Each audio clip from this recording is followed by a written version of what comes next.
আসসালামু আলাইকুম। আপনার দামি মোবাইলটি হারিয়ে গেল কিংবা কেউ আপনাকে হুমকি দিল। আপনি কি থানায় গিয়ে জিডি দায়ের করবেন নাকি মামলা? অনেকেই জিডি এবং এফআইআর এর পার্থক্য বুঝেন না। চলুন সহজ করে জেনে নিই। জিডি বা সাধারণ ডায়েরি হলো পুলিশকে কোনো ঘটনা সম্পর্কে জানিয়ে রাখা।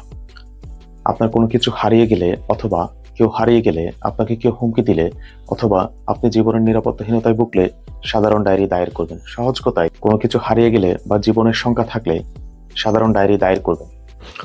মনে রাখবেন, জিডিতে সাধারণত পুলিশ কাউকে সরাসরি গ্রেপ্তার করে না যতক্ষণ না আদালত অনুমতি দেন। এবার জানবো এফআইআর বা এজাহার কি। এফআইআর হলো সরাসরি মামলা। যখন কোনো বড় বা আমলযোগ্য অপরাধ ঘটে তখন পুলিশকে যে প্রথম সংবাদ বা অভিযোগ দায়ের করা হয় সেটাই হলো এফআইআর। যেমন চুরি, ডাকাতি, খুন কিংবা জখমের জন্য এফআইআর হলে পুলিশ সাথে সাথে তদন্ত শুরু করতে পারে এবং আসামিকে ওয়ারেন্ট ছাড়া গ্রেপ্তার করতে পারে। সহজ কথায়, বড় কোনো অপরাধের বিচার চেয়ে মামলা করতে হলে এফআইআর করবেন। মনে রাখবেন, আইন জানলে আপনি নিরাপদ। তথ্যটি আপনার কাছে বাস্তবসম্মত মনে হলে শেয়ার করে অন্যকে জানার সুযোগ করে দিন।